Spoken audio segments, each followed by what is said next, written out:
Bismillahirrahmanirrahim. Nafa'al qalba, tidak ada sesuatu pun yang lebih membawa manfaat kepada jiwa. Misla uzlatin, seperti uzlah. Yadkhulu biha midana fikratin, yang dengan uzlah itu masuk ke medan tafakkur. Bismillahirrahmanirrahim. Baik, penjelasan daripada pasal ke-12 ini adalah artinya kalau kita pengen masuk ke dalam tafakkur, kalau kita ingin tafakkur lebih luas, lebih nyaman, kita harus masuk ke dalam wilayah uzlah. Apa itu uzlah? Uzlah itu adalah menyendiri, merenung, menyendiri. Kita bahas dulu bagaimana hati dan pengaruh yang datang pada hati adalah melakukan sesuatu yang datangnya dari mata dan telinga. Kalau misalkannya kita melihat sesuatu yang baik-baik, maka pengaruh hati pun akan baik. Kalau misalkannya kita mendengar sesuatu yang jelek-jelek, maka akan berpengaruh juga pada hati. Yang dilihat yang baik-baik berpengaruh pada hati. Yang didengar yang baik-baik berpengaruh kepada hati. Jadi sangat berpengaruh sekali. Hati-hati makanya ya kalau misalkannya nonton sesuatu yang sekiranya membuat kita lalai kepada Allah, langsung diistighfarin. Di santriwati, penting sekali bagi kita untuk uzlah. Uzlah atau menyendiri, merenung bagaimana ini kehidupanku, memohon bimbingan kepada Allah. Aktivitas apapun santriwati saat ini, ada yang menjadi seorang karyawan, ada yang menjadi seorang guru, ada yang menjadi seorang mahasiswa. Apapun aktivitas santriwati saat ini, mohon bimbingan sama Allah. Bagaimana ya Allah aku menghadapi kehidupan ini. Bimbing aku ya Allah untuk melaksanakan kehidupan ini. Bimbing aku ya Allah dalam menghadapi banyaknya orang. Bimbing aku ya Allah dalam menghadapi pekerjaanku. Dibimbing sama Allah sehingga semuanya pun adalah bentuk ibadah kepada Allah. Bimbing aku ya Allah untuk menghadapi berbagai karakter manusia. Kalau misalkannya kita bertemu dengan seseorang, ada seseorang itu tuh bikin kita sakit hati. Dengan lisannya yang menyakitkan, dengan perilakunya yang sangat menyakitkan, apa yang kita rasakan? Yang kita rasakan mungkin pengennya tuh membalas ketika hatinya belum ditata. Pengennya tuh membalas dia, pengennya mungkin bisa jadi permusuhan, bisa jadi pertengkaran. Karena kalau misalkan hatinya tidak ditata bisa seperti itu. Pengennya membalas kejahatan itu. Tapi kalau misalkannya sudah uzlah, menyendiri merenung di hadapan Allah, itu akan ditata hatinya. Ya Allah, bimbing aku untuk menghadapi orang seperti itu seperti apa ya Allah. Menghadapi orang yang menyakiti hatiku seperti apa ya Allah. Ingat lagi, oh iya, Rasulullah itu ternyata tidak mengajarkan seperti itu. Oh ternyata Rasulullah itu selalu baik kepada siapapun. Itu hasil daripada uzlah. Jadi uzlah itu luar biasa. Ini hikmah dari uzlah itu sangat-sangat penting, apalagi bagi santriwati ya. Seorang para penuntut ilmu harus beruzlah. Uzlah itu kapan dilakukannya? Dilakukannya itu adalah ketika waktu yang tepat ya. Tidak ada batas waktunya kapanpun. Tetapi waktu yang tepat uzlah itu adalah di sepertiga malam. Bangun jam 2:30 misalnya.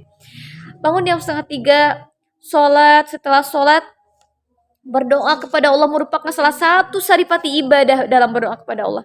Memohon kepada Allah, ya Allah bimbing aku dalam melakukan kehidupan ini. Aku ya Allah dalam melaksanakan kehidupan ini. Supaya hatinya ditata-tata hatiku ya Allah. Supaya aku tidak ada kesombongan dalam hatiku. Supaya aku melaksanakan kehidupan ini benar-benar karenamu.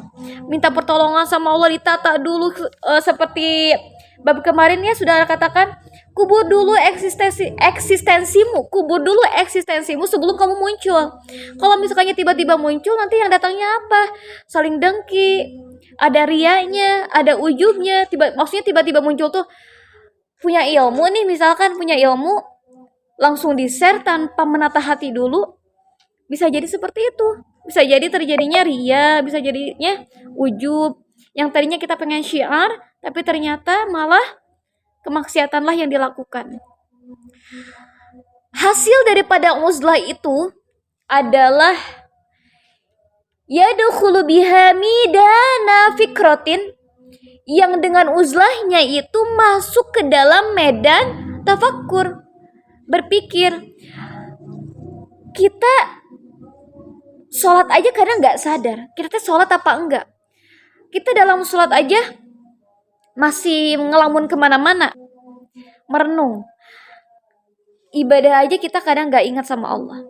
Dalam ibadah, dalam membaca Al-Quran, cuma sekedar kayak melaksanakan kewajiban aja gitu, tapi nggak ada tafakurnya, nggak sadar dalam ibadah.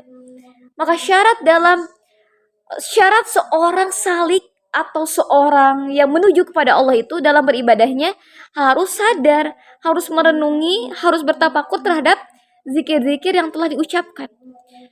Baca subhanallah, subhanallah, ya Allah engkau maha suci engkau ya Allah, subhanallah, subhanallah. Bacanya dengan menghayati dan merenungi hal tersebut, supaya kitanya bersih hatinya. Kalau misalkannya hatinya sudah bersih kan, apapun masuk, kebaikan-kebaikan itu akan lebih masuk ke dalam hati. Uzlah ini bukan hanya dilakukan lama gitu. Memang ada seorang wali Allah yang dia itu memang menghindari kehidupan dari manusia, beribadah kepada Allah. Bagus, dia terjauh daripada kemaksiatan. Tetapi lebih bagus lagi seorang yang dia uzlah sebentar kepada Allah, ya Allah mohon bimbing aku dalam melaksanakan kehidupan ini, memohon bimbingan kepada Allah.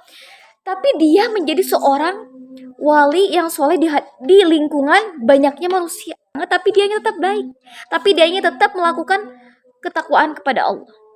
Itu wali yang luar biasa. Karena dunia ini penuh dengan kekhawatiran, dunia ini penuh dengan keresahan, dunia ini penuh dengan kegelisahan, tetapi obatnya adalah dengan mendekatkan diri kepada Allah. Kalau misalkan ya hati kita masih ada kegundahan dan kegelisahan dalam hati kita, itu tandanya kita masih jauh dari Allah. Jadi yang salah itu gini ya, yang salah itu bukan masalah dunianya, bukan masalah kita harus tidak memiliki dunia, tidak. Tetapi ketika seseorang itu menjadi seorang yang kaya raya pun, tapi kalau misalkannya dia menjadi seorang kaya raya yang solih, yang taat kepada Allah, maka kekayaannya dijadikan kendaraan untuk menuju Allah. Jika dia menjadi seorang yang terkenal, seterkenal apapun dia, maka keterkenalan itu menjadi sebuah media menuju Allah. Jadi gak ada yang salah masalah dunianya ya. Masalahnya adalah diri kitanya. Mau gak kita untuk takwa kepada Allah, untuk tidak terlalu masuk ke dalam hawa nafsu kita. Karena yang menjadikan keresahan itu adalah hawa nafsu kita. Semuanya tentu akan menjadi sebuah ketenangan, kelapangan jiwa, kebahagiaan dalam hati, kebahagiaan hakiki tentunya ya. Kebahagiaan hakiki yang dirasakan adalah dengan menjadi seorang kekasih Allah. Jadi seorang kekasih Allah itu gak ada yang beda. Masalah lahir batinnya gak ada yang beda. Jangan bilang, aku tuh emang ngomongnya kasar, aku tuh ngomongnya memang seperti ini, dan aku memang sikapnya blak-blakan seperti ini, tapi hatinya mah bersih. Nggak bisa gitu. Karena seorang wali Allah itu lahir dan batinnya sama. Dia tetap baik, dia tetap mengikuti Allah, mengikuti Rasulullah, taat kepada Allah, taat kepada Rasulnya. Ketika hasil dari uzlah ini adalah menyendiri, merenung kepada Allah, ya Allah bimbing aku dalam melaksanakan kehidupan ini, dia akan kenal Allah. Ini hikmahnya ya. Dia akan kenal Allah, dia akan kenal Rasulullah SAW, dan dia akan mengenal saudara-saudaranya sehingga dia tumbuhlah rasa cinta kepada saudaranya karena Allah Subhanahu wa taala. Dan masuk ke dalam medan tafakkur, yaitu berpikir, sadar dalam beribadahnya. Jadi nggak ngalawang, sadar teh nggak lalai, nggak mikir kemana-mana, tapi fokus kepada Allah. Insya Allah itu hikmah daripada uzlah. Jadi uzlah hikmahnya adalah kita bisa fokus dalam membaca, kita bisa fokus, kita dalam menghafal Al-Quran kita bisa fokus, kita bisa ketika kita belajar hasil daripada uzlah itu kita bisa fokus. Itu hasil daripada uzlah tuh luar biasa.